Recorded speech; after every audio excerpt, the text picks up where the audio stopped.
ಅಗ್ನಿ ಪರೀಕ್ಷೆ ಭಾಗ 4 ಮಾಧವರಾವ್ ಊಟ ಮುಗಿಸಿ ಪಾಲ್ಕಡ್ಗೆ ಹೊರಡಲು ಅಂಗಳದಲ್ಲಿ ನಿಲ್ಲಿಸಿದಂತಹ ತಮ್ಮ ಕಾರಿನತ್ತ ನಡೆದಿದ್ದಾಗ ಅವರ ಮೊಬೈಲ್ ಫೋನ್ ಮೊಳಗಿತ್ತು. ಅಡುಗೆ ಮನೆಯ ಕಿಟಕಿಯಿಂದ ನೋಡ್ತಿದ್ದಂತಹ ಕಾಂತಮ್ಮನಿಗೆ ಆ ಕರೆ ಸ್ವೀಕರಿಸಿದ ಕೂಡಲೇ ಮಾಧವರಾವ್ ಅವರ ಕಣ್ಣುಗಳು ಕಿರಿದಾಗುವುದು ಮತ್ತು ಅಷ್ಟೊತ್ತಿನವರೆಗೂ ಹರ್ಷಚಿತ್ತನಾಗಿದ್ದ ಮುಖದಲ್ಲಿ ವಿಚಿತ್ರವಾದ ಕತ್ತಲೆ ಆವರಿಸುವುದು ಸ್ಪಷ್ಟವಾಗಿ ಕಾಣುತ್ತೆ. ಫೋನ್ ಸಂಭಾಷಣೆ ಮುಗಿಸಿ ಅಲ್ಲಿಂದ ಹೊರಡಬೇಕಾಗಿದ್ದಂತಹ ವ್ಯಕ್ತಿ ಇದ್ದಕ್ಕಿದ್ದಂತೆ ಹಿಂತಿರುಗಿ ಬಂದು ಬಾಗಿಲಲ್ಲಿದ್ದಂತಹ ಆರಾಮದ ಕುರ್ಚಿಯಲ್ಲಿ ಕುಳಿತಾಗ ಕಾಂತಮ್ಮನಿಗೆ ಆಶ್ಚರ್ಯ ಆಗತ್ತೆ. ಬಹುಶಃ ಎಲ್ಲೋ ಏನೋ ಸಮಸ್ಯೆಯಾಗಿದೆ ಎಂಬುದು ಅವರಿಗೆ ಅರ್ಥವಾಗುತ್ತೆ. ಆದರೆ ಮುಖದ ಮೇಲಿನ ಆ ಗಂಭೀರತೆಯನ್ನು ಕಂಡು ಏನಾಯ್ತು ಎಂದು ಕೇಳುವ ಧೈರ್ಯ ಅವರಿಗೆ ಎಲ್ಲಿಂದ ಬರಬೇಕಲ್ವಾ? ಪ್ರೀತಿ ಮಗಳೇ, ಒಂದು ಲೋಟ ನೀರು ತಂದುಕೊಡು, ಮಾಧವರಾವ್ ದಣಿದ ಧ್ವನಿಯಲ್ಲೇ ಕರೆದರು. ಪ್ರೀತಿ ಊಟದ ಮೇಜಿನ ಮೇಲಿದ್ದ ಜಗ್ನಿಂದ ನೀರನ್ನ ಸುರಿದುಕೊಂಡು ಅವರು ಕುಳಿತಿದ್ದ ಸ್ಥಳಕ್ಕೇನೆ ಬರ್ತಾಳೆ. ಏನಾಗಿದೆ ಅಪ್ಪ? ಪ್ರೀತಿ ಅವರ ಪಕ್ಕದಲ್ಲಿ ಮೊಣಕಾಲೂರಿ ಕುಳಿತುಕೊಂಡ್ಳು. ಕುರ್ಚಿಯ ಅಂಚಿನ ಮೇಲೆ ತನ್ನ ಗಲ್ಲವನ್ನ ಒರಗಿಸಿ ಕಳವಳದಿಂದ ಕೇಳಿದ್ಲು.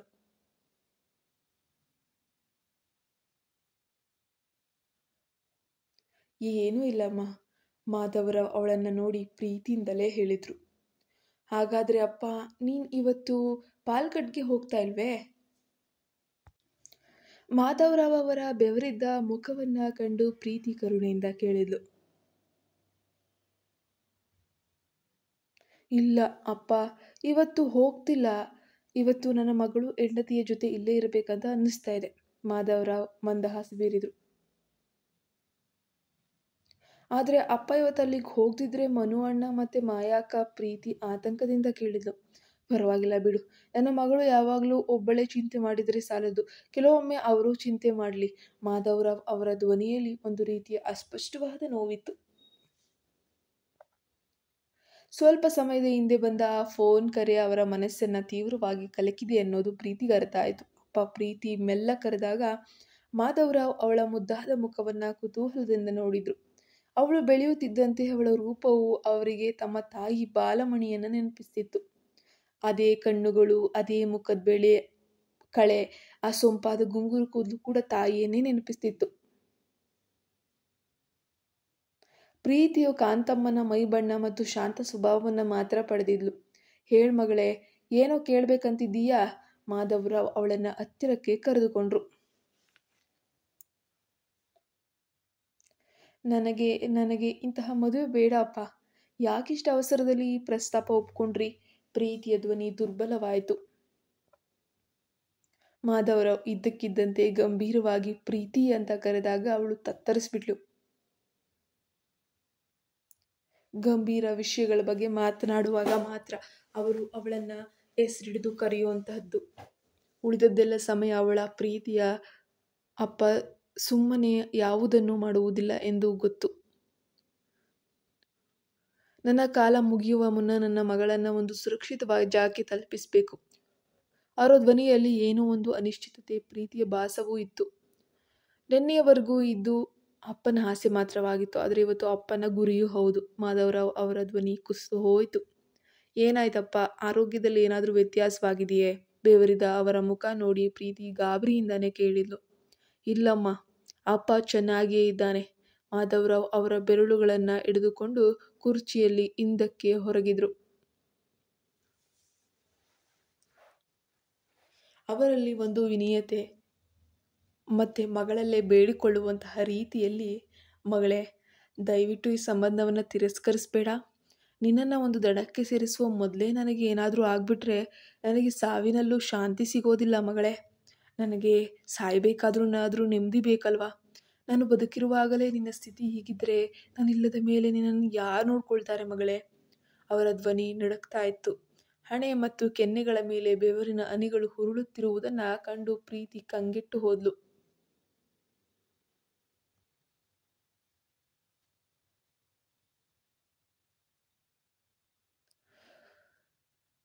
ಅಮ್ಮ ಇಲ್ಲಿ ಬಾ ಅಂತ ಕೂಗುವಷ್ಟರಲ್ಲೇ ಮಾಧವರಾವ್ ಮತ್ತೆ ತನ್ನನ್ನು ತಾನು ಸಂಭಾಳಿಸ್ಕೊಂಡ್ರು. ನನ್ನ ಮಗು, ನನ್ನ ಬಡ ಮಗು ಅಂತ ಅವರ ನಡುಗುವ ತುಟಿಗಳು ಪಿಸುಗುಟ್ಟುವುದನ್ನು ಪ್ರೀತಿ ಸ್ಪಷ್ಟವಾಗಿ ಕೇಳಿದ್ಲು.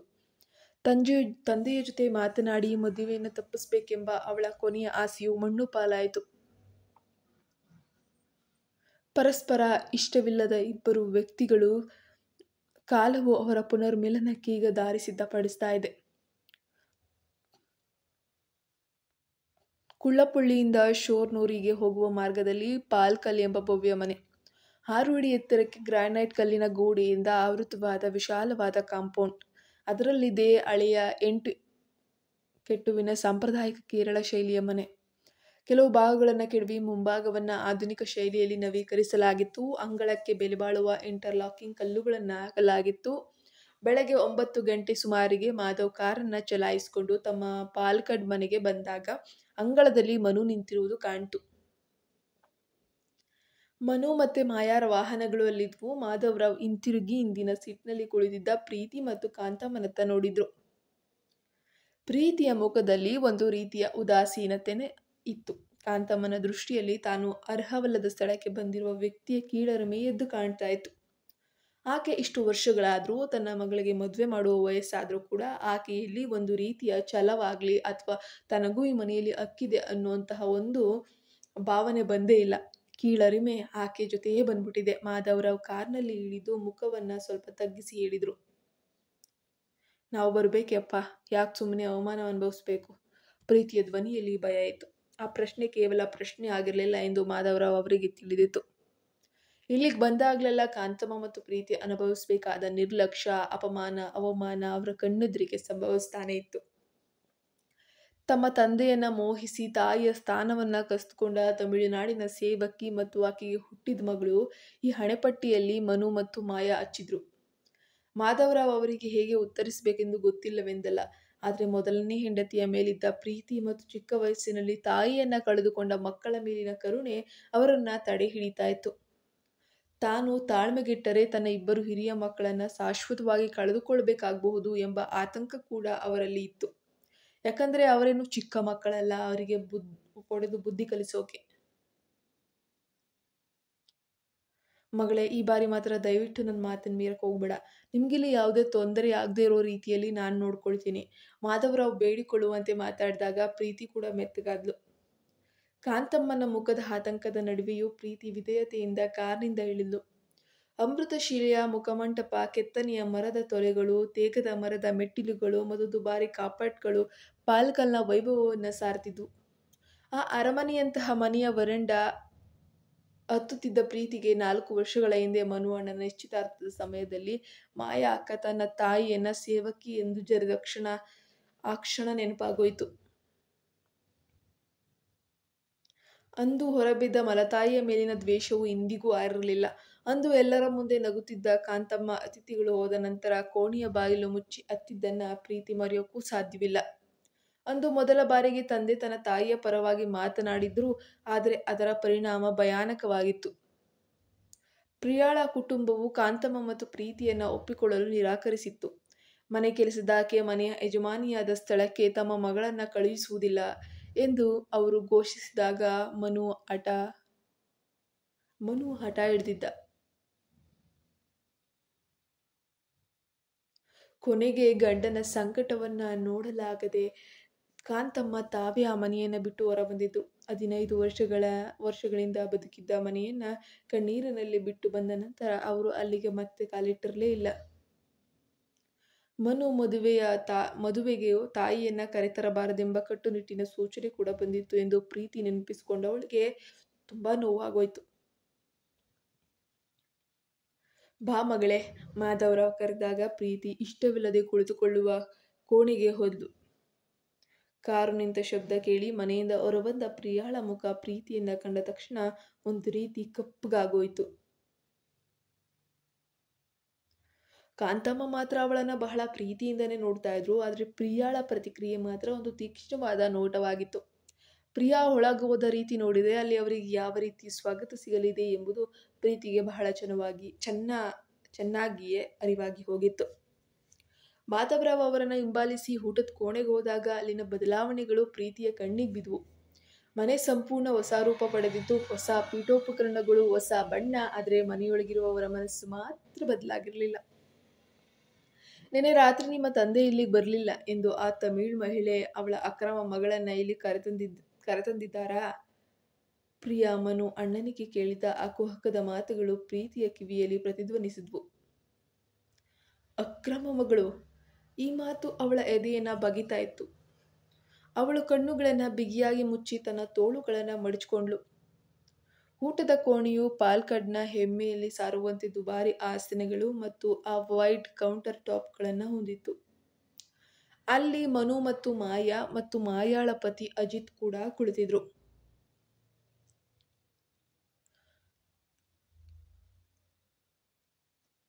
ಮಾಯಾ ಮತ್ತು ಅಜಿತ್ನನ್ನ ನಿನ್ನೆ ಪಟ್ಟಾಭಿಯಿಂದ ಬಲವಂತವಾಗಿ ಇಲ್ಲಿ ಕರೆತರಲಾಗಿದೆ. ಬಹುಶಃ ಇವರನ್ನು ಸ್ವಾಗತಿಸಲೇ ಇರಬೇಕು. ಪ್ರಿಯಾಳ ಧ್ವನಿಯಲ್ಲಿ ತಿರಸ್ಕಾರ ತುಂಬಿತ್ತು. ನಿಮ್ಮ ತಂದೆಯ ಉದ್ದೇಶ ಏನೇ ಇರಲಿ ಮನು, ಇವರನ್ನ ಇಲ್ಲಿ ನೆಲೆಗೊಳಿಸಲು ಪ್ರಯತ್ನಿಸಿದರೆ ನಾನು ಈ ಕ್ಷಣವೇ ಇಲ್ಲಿಂದ ಹೋಗ್ತೇನೆ. ಈ ತಮಿಳು ಸೇವಕಿ ಜೊತೆ ಇರಬೇಕಾಗಿರುವಂತಹ ದೌರ್ಭಾಗ್ಯ ಕೆಟ್ಟ ಸ್ಥಿತಿ ನನಗಿಲ್ಲ ಎಂದು ಅವಳು ಕಾಂತಮ್ಮನ ಬಗ್ಗೆ ಬೇರೆ ತರಾನೇ ಅವಳ ಮನಸ್ಥಿತಿಯನ್ನು ವ್ಯಕ್ತಪಡಿಸಿದ್ಲು.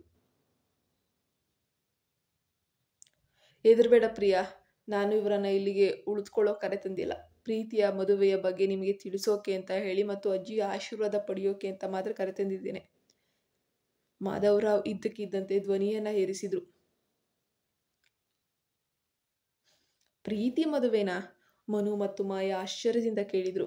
ಈ ಮದುವೆಯನ್ನ ಮೊದಲಿನಿಂದಲೂ ತಡೆಯಲು ಪ್ರಯತ್ನಿಸಿ ವಿಫಲವಾದದ್ದಕ್ಕೆ ನಿನಗೆ ಬೇಸರವಾಯಿತೆ ಮನು?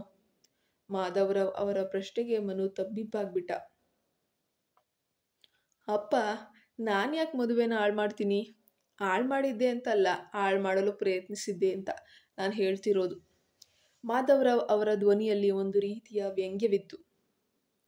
ಮನು ಮಾತ್ರ ನಾಚಿಕೆಯಿಂದ ಮುಖವನ್ನ ತಗ್ಗಿಸಿದ್ದ.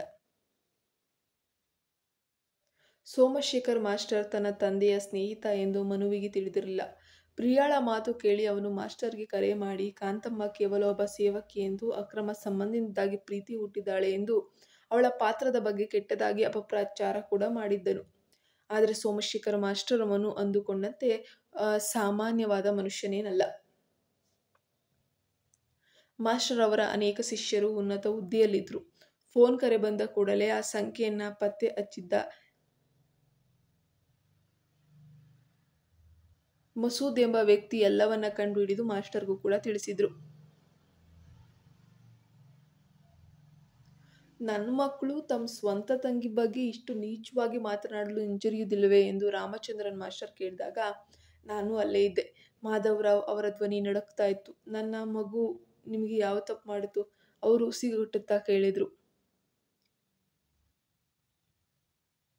ನಮ್ಮ ದೃಷ್ಟಿಯಲ್ಲಿ ಇವಳು ಪ್ರೀತಿ ಈ ಕುಟುಂಬಕ್ಕೆ ಅಳಿಸಲಾಗದಂತಹ ಅವಮಾನ. ಈ ಮಹಿಳೆ ಮತ್ತು ಆ ಮಗಳು ದೂರವಾಗಬೇಕೆಂದು ನಾವು ಬಯಸ್ತೀವಿ. ಮನು ತನ್ನ ದ್ವೇಷವನ್ನ ಕಾಯ್ತಾನೆ. ಈ ಮಾತುಗಳು ಮಾಧವರಾವ್ ಅವರ ತಾಳ್ಮೆಯ ಕಟ್ಟೆ ಹೊಡೆಯುವಂತೆ ಮಾಡ್ತವೆ. ಅವರ ಭಾರವಾದ ಹಸ್ತ ಮನುವಿನ ಮುಖಕ್ಕೆ ಬಡೀತು. ನನ್ನ ಮಗಳು ನಿನ್ನ ಸಹೋದರಿ ಅಲ್ಲ ಅಂತ ನೀನು ಹೇಳ್ತಿದ್ದೀಯಲ್ವೇ? ಹಾಗಾದರೆ ನೋಡು, ನಾನು ಅವಳ ಮದುವೆಯನ್ನು ನಿನ್ನ ಕಣ್ಣೆದುರು ಅತ್ಯಂತ ಅದ್ಧೂರಿಯಾಗಿ ಮಾಡ್ತೇನೆ. ಪಾಲ್ಕಡ್ ಮಾಧವರಾವ್ ಅವರ ಮಗಳ ಮದುವೆ ಹೇಗೆ ನಡೀತದೆ ಅಂತ ನಾನು ತೋರಿಸ್ತೇನೆ. ನಿನ್ನಿಂದ ಸಾಧ್ಯವಾದರೆ ಅದನ್ನು ತಡೆದು ನೋಡು. ಮಾಧವರಾವ್ ಸವಾಲನ್ನ ಹಾಕಿದ್ರು. ಈ ವಾದ ವಿವಾದಗಳ ನಡುವೆ ಬಲಿಯಾಗುತ್ತಿರುವುದು ತಾನು ಎಂಬುದು ಪ್ರೀತಿಗೆ ಅರಿವಾಗಿ ಕಣ್ಣೀರು ತುಂಬಿ ಬಂತು. ಅವಳು ಮಾತ್ರ ಅಸಹಾಯಕಳಾಗಿ ಮೂರ್ಛೆ ಹೋಗುವಂತೆ ತಂದೆಯ ಮೈಗೆ ಅಂಟಿಕೊಂಡು ಬಿಟ್ಲು.